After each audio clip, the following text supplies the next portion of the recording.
इस एपिसोड को देखने से पहले अगर किसी ने पहले एपिसोड्स नहीं देखी तो पहले वो जाकर चेक कराओ। एपिसोड के स्टार्ट में जॉन ह्यूसो को घर लेकर आता है। जॉन अपनी पुरानी डेस्क जॉब पर वापस आना चाहता था क्योंकि मिशन की वजह से वो ह्यूसो को अकेला नहीं छोड़ सकता था। बॉस उसे पुरानी डेस्क जॉब पर रख लेता है, लेकिन अगर उसे उसकी जरूरत हुई तो वो कॉल उठाएगा। जॉन वहाँ से चला जाता है। साल दिखाया जाता है 2003 का। गांग होम का फादर दिखाया जाता है जिसका नाम है जेमिन। वो बॉक्सेस की डिलीवरी करने जा रहा था। एक आदमी उसे रोकता है। वो आदमी उसे कहते हैं कि पुलिस वाले यहाँ पर इन सब के स्टॉल्स हटाने वाले हैं ताकि वो यहाँ पर पानी गुजरने का रास्ता बना सके। इन लोगों के स्टॉल्स कितने सालों से यहाँ पर हैं, लेकिन वो उनको पे नहीं कर रहे। वो जेमिन को अपने साथ मिलकर उनके खिलाफ प्रोटेस्ट करने का कहते हैं। उनको पता था कि जेमिन कितना स्ट्रॉन्ग है। जेमिन की वाइफ भाग कर आती है। वो उन्हें कहती है कि वो उसके हस्बैंड को इन सब चीजों से दूर रखें। अगर इन लोगों ने ऐसा ना किया तो वो उन सबको सबक सिखाएगी। वो अपने हस्बैंड को लेकर चली जाती है। वो दोनों खाना खाते हैं। उसकी वाइफ कहती है कि वो दूसरों की बातें ना सुना करे। जेमिन का दिमाग एक बच्चे जैसा है। वो ठीक तरह से बात भी नहीं कर पाता। उसकी वाइफ उसे समझाती है। जेमिन गांग होम के बारे में पूछता है कि उसकी छुट्टी कब होगी। वो उसके लिए भी अपने जैसे दिखने वाली एक शर्ट लाया था। वो अपने बेटे से बहुत ज्यादा मोहब्बत करता है। वॉच में अलार्म बजता है। वो भागकर गांग होम को लेने जाता है। एक स्टॉल की लेडी उसकी वाइफ के पास आती है। खाने के बदले वो उस औरत को शूज देती है उसके बेटे के लिए। उसका एक शूज का स्टॉल है। वो औरत उसके हस्बैंड के बारे में पूछती है तो वो कहती है कि वो गांग होम को लेने गया है। वो कहती है कि पता नहीं उसका हस्बैंड गांग होम का ख्याल कैसे रखता है। वो कहती है कि वो तो एक सिंपल मैथमेटिक्स भी नहीं कर सकता। अपने हस्बैंड के बारे में ये बात सुनकर उसे बहुत बुरा लगता है। उस औरत का बच्चा सनवुक भी वहीं खड़ा था जिसे गोल्ड फिश बहुत पसंद है। 3 साल पहले का सीन दिखाया जाता है। जेमिन की किसी आदमी से लड़ाई हुई थी। पुलिस वाले उसे पकड़ने के लिए खड़े थे। उसकी वाइफ उन्हें कहती है कि उसका हस्बैंड एक बुरा आदमी नहीं है। पुलिस वाले उसे पकड़ कर ले जाते हैं। दूसरी साइड पर गांग होम कार में था। कार में आग लगती है। उसकी बीवी उसे कहती है कि वो फिक्र ना करे, वो जल्दी उसे बाहर निकाल देगी। लोगों की आवाजें सुनकर वो कार की तरफ आती है। वो कार की तरफ जाकर गांग होम को बचाती है। कुछ सालों बाद गांग होम का फादर जेल से निकल आया था। गांग होम उसे नहीं पहचानता। गांग होम के बाजू पर जलने का निशान था। ये देखकर उसके फादर को बहुत दुख होता है। अब प्रेजेंट में यानी 2003 में किंडरगार्टन की छुट्टी होती है। सारे बच्चे बाहर आते हैं। जेमिन गांग होम को अपनी जैसी शर्ट दिखाता है। शर्ट को देखकर वो कोई भी एक्साइटमेंट शो नहीं करता। जॉन किसी तरह ह्यूसो के लिए ब्रेकफास्ट बनाता है। दोनों बाप बेटी मिलकर काम करते हैं। ह्यूसो उसके लिए आइसक्रीम लाई थी। बड़ा वाला पीस वो अपने फादर को देती है। जॉन काम पर जाने के लिए ह्यूसो के लिए एक केयर टेकर रखता है। वो उसे कहता है कि वो 8 बजे वापस आ जाएगा। केयर टेकर कहती है कि वो 7 बजे से ज्यादा नहीं रह सकती। भी काम है। वो ह्यूसो को अच्छी तरह बिहेव करने का कहता है। दूसरी साइड पर जेमिन और गांग होम वॉच का अलार्म बजने का इंतजार करते हैं। जब अलार्म बजता है वो दोनों भागते हैं किंडरगार्टन जाने के लिए। ऐसे ही दिन गुजरते जाते हैं। गांग होम अपने बाप से अटैच हो गया था।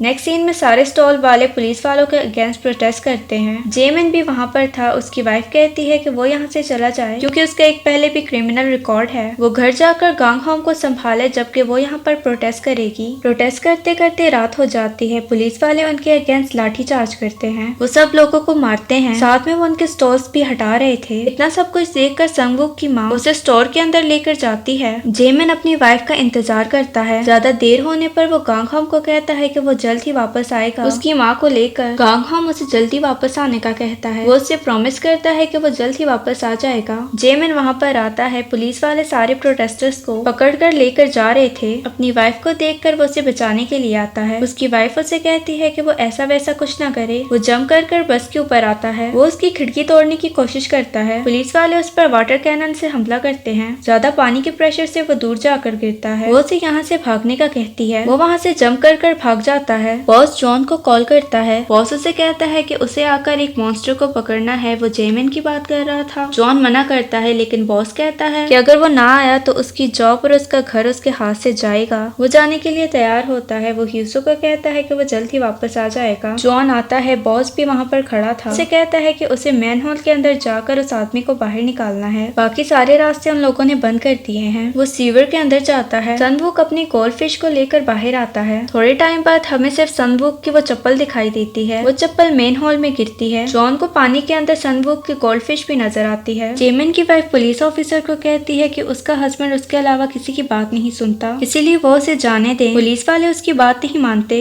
वो देखता है कि जेमिन बाहर निकलने की कोशिश कर रहा है। जॉन उसे कहता है कि वो रास्ता बंद है, अगर उसे बाहर जाना है तो वो उसके साथ आए। जॉन उसे टच करता है। वो उसे दूर फेंकता है। यहाँ इन दोनों के दरमियान लड़ाई शुरू होती है। जेमिन उसे जब भी मारता वो अपने जख्मों को हील करके वापस आ आ जाता। ये देखकर जेमिन भी शॉक था। जॉन कहता है कि उसकी तरह वो भी एक मॉन्स्टर है। जॉन उसे अपने साथ चलने का कहता है। वो ये भी कहता है कि उसका बेटा उसका इंतजार कर रहा होगा। वो गांग होम का नाम लेता है। वो काफी शौक था कि उसे उसके बेटे के बारे में कैसे पता। ये सुनकर जेमिन को काफी गुस्सा आता है। वो उसके ऊपर फिर से हमला करता है। जॉन किसी तरह उसको कंट्रोल करके हथकड़ी से उसे अपने साथ बांधता है। फिर वो उसे पकड़कर बेहोश करता है। सनवुक की माँ उठती है। अपने बेटे को वहाँ पर ना देखकर वो बाहर जाती है। वहाँ पर उसे उसकी स्लीपर नजर आती है। वो भागकर पुलिस ऑफिसर्स के पास जाती है कि उसका बेटा मैन हॉल में गिर गया है। पुलिस वाले उसके लिए सर्च ऑपरेशन शुरू करते हैं। जॉन को सनवुक मिल गया था जो कि दीवार की दूसरी साइड पर था। वो डूबने वाला था। वो दीवार तोड़ने की कोशिश करता है। जेमिन भी उठ जाता है। वो दोनों दीवार तोड़ने लगते हैं। सारे ऑफिसर सनवुक को ढूंढ रहे थे। जॉन सनवुक को लेकर बाहर आता है। बॉस उससे पूछता है कि उसने बच्चे को नहीं बल्कि उस मॉन्स्टर को ढूंढने का कहा था। जॉन कहता है कि उसे वो मिला था लेकिन उसने उसे जाने दिया क्योंकि उसने अपने बच्चे से प्रॉमिस किया था कि वो वापस आएगा। बॉस बहुत शॉक्ड होता है कि जॉन ने इतनी जल्दी उस आदमी की बात पर यकीन कर लिया। जेमिन घर वापस आता है। गांग हम अपनी माँ के बारे में पूछता है। वो कहता है कि उसे बहुत डर लग रहा था। जेमिन लेट आने के लिए सॉरी बोलता है। तभी वहाँ पर एजेंट्स आ जाते हैं उसको पकड़ने के लिए। साथ में जॉन और बॉस भी आए थे। उसको अपने बेटे के साथ देखकर बॉस कहता है कि इसने सच बोला था। उसे देखकर बॉस कहता है कि ये उसके लिए यूजलेस आदमी है। इस आदमी के लिए उसने बस अपना वक्त जाया किया। वो दोनों बाप बेटे गले लग के रो रहे थे। बॉस और जॉन जाते हैं। एकदम से कुछ एजेंट्स बाहर गिरते हैं। जॉन भागकर आता है। वहाँ पे खड़ा एक एजेंट कहता है कि ये उस आदमी ने नहीं बल्कि बच्चे ने किया है। गांगहाम कहता है कि उसे इन लोगों से नफरत है। जेमिन उसे संभालता है। यहाँ फर्स्ट टाइम बॉस को पता चलता है सुपर ह्यूमंस के बच्चों के पास भी उन जैसी एबिलिटीज है। ये देखकर बॉस बहुत खुश होता है। बॉस की ऐसी शक्ल देखकर जॉन को अपनी बेटी की फिक्र होने लगती है। वो घर वापस आकर सारी चीजें पैक करने लगता है। उनको कहीं ढूंढा ना जाए वो सारे सबूत भी मिटा देता है। वो ह्यूसो को लेकर वहाँ से चला जाता है। प्रेजेंट में ह्यूसो का बाप चिकन बना रहा था। ह्यूसो से अपनी माँ के बारे में बताती है कि लास्ट टाइम जब उसने अपनी माँ को देखा तो वो हंस रही थी क्योंकि उसे खुशी थी कि उसकी बेटी जिंदा है। जॉन उसे घर जाने का कहता है। उसके वहाँ से जाते ही वो रोने लगता है। बॉस को पता चलता है कि जॉन सब कुछ छोड़कर भाग गया है। जाते जाते वो सारे सबूत भी मिटा के गया है ताकि उसको कोई पकड़ ना पाए। बॉस कहता है कि ये जरूर उसने अपनी बेटी की वजह से किया है। सेक्रेटरी कहती है कि उसे नहीं पता कि उसकी बेटी के पास स्पेशल एबिलिटीज हैं या नहीं। वहाँ पर प्रिंसिपल भी था। वो कहता है कि ह्यूसो के पास भी उसकी बाप जैसी एबिलिटीज है। नहीं तो इतने बड़े एक्सीडेंट के बाद वो इतनी जल्दी रिकवर कैसे हुई। फ्लैशबैक में पता चलता है कि जब उनका एक्सीडेंट हुआ था तो प्रिंसिपल वहाँ पर था। यहाँ तक कि उसे दूसरे के बेटे के बारे में भी पता था। जब वो एप्पल्स लेने गया था उसने रेस्टोरेंट में बोंगसुक को उड़ते देख लिया था। वो बॉस से परमिशन मांगता है एक ऐसा इंस्टीट्यूट बनाने के लिए जिससे वो इन स्पेशल बच्चों को ट्रेनिंग देंगे। ये एक लॉन्ग टर्म प्रोजेक्ट होगा। बॉस उसे परमिशन दे देता है। अब हम प्रेजेंट में वापस आते हैं। इस ऑडिटोरियम में खड़ा था। बोर्ड को नीचे देखकर उसे अपनी याद आती है। बास्केटबॉल खेलते हुए उसके नट्स भी ढीले कर दिए थे जिसकी वजह से उसकी टांग पर फ्रैक्चर आया था। जबकि संगवुक उसे बड़े आराम से देख रहा था। गांगहाम कीसो को वहाँ पर देखकर कहता है कि क्या ये सब कुछ उसने किया है। कीसो से बातें सुनाकर वहाँ से चला जाता है। ह्यूसो और गांगहाम स्टोर में खाना खा रहे थे। ह्यूसो से पूछती है कि क्या उसके पास कोई स्पेशल पावर्स हैं। गांगहाम उसे कोई रिप्लाई नहीं देता। ह्यूसो कहती है कि कोई बात नहीं अगर वो उसे नहीं बताना चाहता। गांगहाम कहता है कि वो कॉलेज नहीं जाएगा बल्कि गवर्नमेंट के लिए काम करेगा। ह्यूसो कहती है कि वो बहुत हार्ड वर्किंग लड़का है। वो हर वक्त पढ़ता रहता है। गांगहाम कहता है ऐसा कुछ नहीं है बस वो घर जल्दी नहीं जाना चाहता। 3 साल पहले का सीन देखते हैं। वो अपने फादर को देखता है जो कैन क्रश कर रहा था। वो अपने फादर को गुड बाय कहकर वहाँ से चला जाता है। वो प्रिंसिपल से अपने फादर के बारे में पूछता है कि क्या वो उसे जानता है। प्रिंसिपल कहता है हाँ क्योंकि उसके फादर के 2 क्रिमिनल्स रिकॉर्ड भी हैं। पहला वायलेंस और दूसरा गवर्नमेंट एम्प्लॉय को इंजर्ड करना जिसकी वजह से वो 10 साल के लिए जेल भी जा चुका है। इसीलिए वो हमेशा घर पर रहता है। गांगहाम प्रिंसिपल से पूछता है कि आखिर वो कौन है। वो कहता है कि वो सिर्फ एक प्रिंसिपल है और कुछ नहीं। वो कहता है कि उसके पास 2 जॉब्स हैं। वो अपना बिजनेस कार्ड निकाल कर गांगहाम को देता है। वो उसे गवर्नमेंट के साथ काम करने के लिए ऑफर देता है। साथ में उसे उनका स्कूल ज्वाइन करना होगा। गांगहाम उसे देखकर सोचता है। वो कहता है इतना सोचने की जरूरत नहीं वैसे भी उनकी फाइनेंशियल कंडीशन अच्छी नहीं। इससे वो अपने बाप के क्रिमिनल रिकॉर्ड्स भी हटा सकता है। स्टोर से जाते वक्त ह्यूसो से थैंक यू बोलती है उसे उस दिन बचाने के लिए। सनवुक उस यूट्यूब वाली लड़की का कैमरा ले लेता है क्योंकि उसने स्कूल की वीडियो बनाकर यूट्यूब पर अपलोड की थी। वो उसे कैमरा वापस करने के लिए इंसिस्ट करती है। उसकी ग्रेजुएशन के बाद वो उसे कैमरा वापस कर देगा। टीचर चोई सनवुक को अपने ऑफिस में बुलाते हैं। वो उससे ऑडिटोरियम के इंसिडेंट के बारे में पूछते हैं। सनवुक कहता है कि क्या वो उसके ऊपर शक कर रहे हैं। आखिर वो ऐसा क्यों करेगा। टीचर चोई से जाने का कहते हैं। बोंगसुक क्लास में बैठा था। वो कल रात की लड़ाई के बारे में सोच रहा था। यूट्यूब चैनल वाली लड़की अपने दोस्तों से बात करती है। उसकी सारी वीडियोस और यूट्यूब अकाउंट डिलीट हो गया था। उसे नहीं पता कि ये सब कैसे हुआ। वो लड़कियों से नया अकाउंट बना के वो वीडियो दोबारा अपलोड करने का कहती है। वो लड़की कहती है कि कैमरे में उसका मेमोरी कार्ड है, वो मिस्टर चोई की टेबल के ऊपर चोरी छुपे जाकर वो मेमोरी कार्ड ले आएगी। टीचर चोई वहाँ पर आकर अनाउंसमेंट करते हैं। ऑडिटोरियम के हादसे के बाद कोई भी स्टूडेंट स्कूल में आफ्टर क्लासेस के लिए नहीं रुकेगा, बल्कि वो घर जाकर पढ़ेंगे। वो ह्यूसो को अपने ऑफिस में बुलाता है। ह्यूसो वहाँ पर जाती है। टीचर चोई कहते हैं ऑडिटोरियम में कंस्ट्रक्शन हो रही है, वो अपनी ट्रेनिंग कंटिन्यू करे और इसे छोड़े ना। वो उसे एक जगह का एड्रेस देते हैं जहाँ पर जाकर वो स्कूल के बाहर ट्रेनिंग कर सकती है। वो बाहर आती है। कीसू उसका इंतजार कर रहा था। वो उससे पूछता है कि टीचर चोई ने उसे क्या कहा। ह्यूसो कहती है कि ज्यादा कुछ नहीं। कीसू उससे कहता है कि वो किसी के ऊपर भरोसा ना करे। ह्यूसो क्लास में आती है। बोंगसुक क्लास में ही बैठा था। ह्यूसो उसे देखकर पूछती है कि उसकी वाटर बॉटल कहाँ है। बोंगसुक कहता है कि आज के बाद वो वाटर बॉटल नहीं लाएगा। ह्यूसो से कहती है कि क्या उसकी माँ को पता है। बोंगसुक कहता है हाँ, मैंने अपनी माँ से बात की है। वो ये वेट्स पहन पहन कर थक चुका है, वो हमेशा ऐसे नहीं रह सकता। जब उसका भागने का दिल करेगा वो भागेगा। ह्यूसो कहती है कि क्या वो उस इंसिडेंट की वजह से ऐसा कर रहा है क्योंकि वो उसे बचा नहीं पाया था। बोंगसुक कोई जवाब नहीं देता। वो कहता है कि वो वेट्स के बगैर रह सकता है अगर वो आसपास ना हो। ह्यूसो उसके पास आती है। वो उसके गालों पर हाथ रखती है। बोंगसुक लेविटेट होने लगता है। वो उसे नीचे करके अपना बैग पहनाती है। वो दोनों ह्यूसो के नए ट्रेनिंग सेंटर में जा रहे थे। इन दोनों का कोई पीछा करता है। कीसू अभी तक स्कूल में था। संगवुक उससे पूछता है कि वो अभी तक घर क्यों नहीं गया। कीसू उसे बिल्कुल इग्नोर करता है। संगवुक को उसका एटीट्यूड देखकर बहुत गुस्सा आता है। संगवुक प्रिंसिपल ऑफिस में जाता है। कीसू छुपा हुआ था। वो बाहर निकलता है। कुछ टीचर्स को आता देखकर वो क्लास में छुप जाता है। मीहयान तैयार हो रही थी। उसके पास ड्रॉवर्स में बहुत ज्यादा सेलफोन्स थे। वो अपनी गन को रेडी करती है। वो कहती है कि स्कूल में अगर स्पेशल एबिलिटीज वाले दूसरे बच्चे हैं, ये एक कोइंसिडेंस नहीं हो सकता, ये जरूर किसी का प्लान है। वहाँ पर जॉन भी यही सब कुछ सोच रहा था।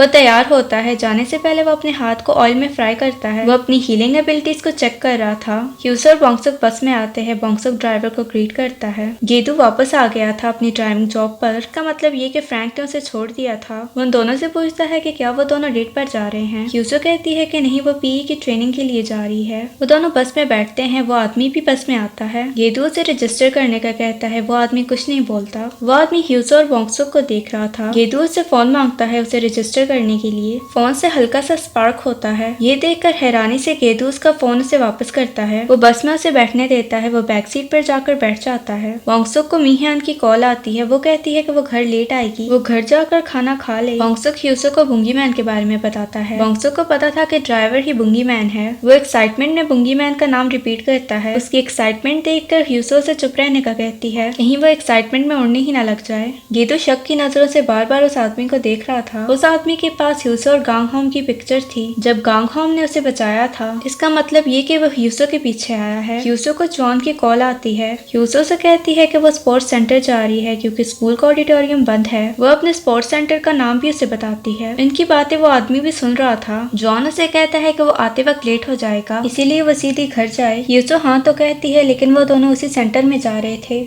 मीहयान स्कूल आती है। गार्ड उसे अंदर नहीं आने देता। वो कहती है कि वो पेरेंट है, वो टीचर चोई से मिलना चाहती है। गार्ड उसे अंदर आने देता है। वो उसे टीचर चोई का स्टाफ रूम बताता है। अंदर जाने से पहले वो स्कूल में लगे हुए कैमरास को देख रही थी। मीहयान जाकर टीचर चोई से मिलती है। कुछ देर बाद जॉन भी वहाँ पर पहुँच जाता है। आते वक्त वो एक रूम की लाइट ऑन देखता है। सिक्योरिटी गार्ड उसे कैमरास में आता देख रहा था। वो किसी को कॉल करता है कि मीहयान और जॉन स्कूल में आ चुके हैं। बोंगसुक की माँ उस इंसिडेंट के बारे में पूछती है। वो कहता है हाँ, ऑडिटोरियम में इंसिडेंट हुआ था लेकिन किसी को चोट नहीं आई। यीहन कहती है कि वो लड़का कौन था जिसने उस लड़की को बचाया। वो उसका नाम पूछती है। टीचर चोई कहता है कि वो गांग होम है, क्लास का प्रेसिडेंट। मीहयान कहती है कि क्या उस लड़के के पास सुपर पावर्स हैं। टीचर चोई हंसने लगते हैं। वो कहते हैं कि ऐसा कुछ नहीं। मीहयान कहती है कि उसके बच्चे ने उसे देखा था। टीचर चोई कहते हैं कि वो लड़का एथलीट में थोड़ा अच्छा है, उसे देखकर उसे लगा होगा कि उसके पास सुपर पावर्स हैं। क्लासेस के बाद पढ़ाई को बंद कर दिया था। मीहयान कहती है कि क्या इसकी वजह से उसके बच्चे के रिजल्ट पर असर नहीं पड़ेगा। पहले से उसके बच्चे का रिजल्ट इतना अच्छा नहीं है कि वो कॉलेज का एंट्रेंस एग्जाम पास कर सके। टीचर चोई कहते हैं कि बोंगसुक का रिजल्ट इतना भी बुरा नहीं, वो आराम से कॉलेज एग्जाम पास कर लेगा। मीहयान कहती है कि उसे उसके बच्चे का नाम कैसे पता, उसने तो बताया ही नहीं, वो उससे फर्स्ट टाइम मिली है। टीचर चोई का झूठ पकड़ा गया था। दूसरी तरफ कीसू स्कूल के बाथरूम में बैठकर स्मोकिंग करता है। वो अपने पांव पर एक निशान को देखता है। उसे याद आता है फ्रैक्चर के दौरान वो दर्द से चिल्ला रहा था। टीचर चोई उसकी तरफ भाग कर आते हैं। वो सनवुक को एम्बुलेंस बुलाने का कहता है। सनवुक आकर सारी बाथरूम की लाइट्स ऑन करता है। वो उस बाथरूम का दरवाजा खोलने वाला था जहाँ पर कीसू था। तभी वहाँ पर जॉन आकर उसे आवाज देता है। वो उससे टीचर चॉय के बारे में पूछता है। वो कहता है कि क्या उसने कोई अपॉइंटमेंट ली है। जॉन कहता है कि नहीं। सनवुक कहता है कि स्कूल के इंसिडेंट की वजह से आउटसाइडर यहाँ पर अलाउ नहीं है। जॉन कहता है कि वो पेरेंट है तो क्या वो स्कूल का एक नजर देख सकता है। सनवुक उसे परमिशन दे देता है। जेमन अपनी वॉच को देखकर गांगहोंग का इंतजार करता है लेकिन वो पढ़ाई करने में बिजी था। सिक्योरिटी गार्ड स्कूल के गेट को ताला लगाता है। सनवुक भागकर प्रिंसिपल ऑफिस में जाता है। वो सारे विंडोज के पर्दे आगे करता है। वो सीक्रेट्स कैमरास निकालता है। वो कैमरा से जॉन के ऊपर नजर रखता है।